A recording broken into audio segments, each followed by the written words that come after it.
লিল্লাহি তাকবীর।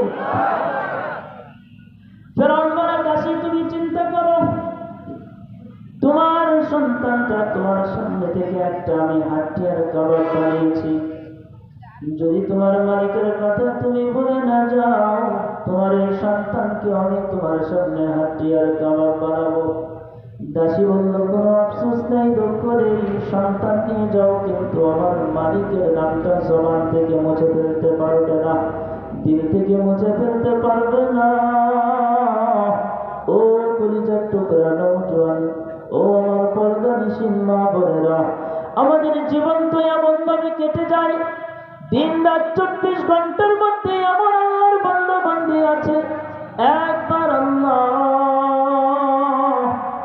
জবান থেকে একবার 24 ঘন্টার মধ্যে আল্লাহ ডাকটা ফুটে ওঠে না। কথা বলেন ঠিক কিনা?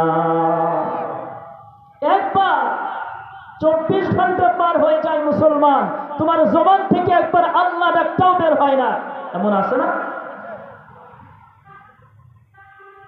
চিন্তা নাই, দুনিয়ার জীবনের পরে কবরে কার পরিচয় দিতে হবে? জোরে বলেন। রবের পরিচয় আগে জিজ্ঞেস করা হবে।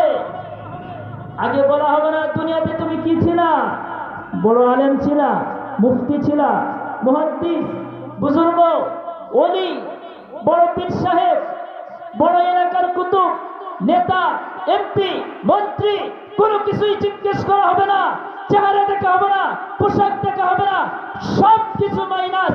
আল্লাহ তাআলা জিজ্ঞেস করবে, রবের পরিচয় দাও, রবের পরিচয় দিবে, মুসলমান নাজাত পেয়ে যাবে। কথা বলেন ঠিক কিনা?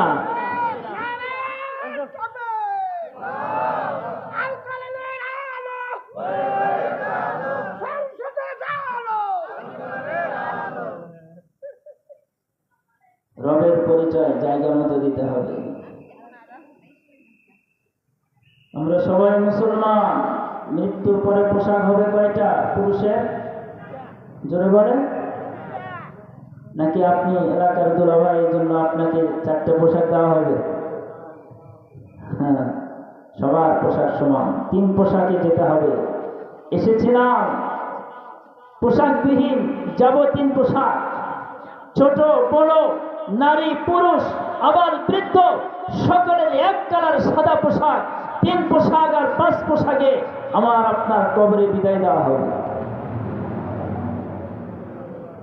রবের পরিচয় দেওয়া এত সহজ কথা নয়।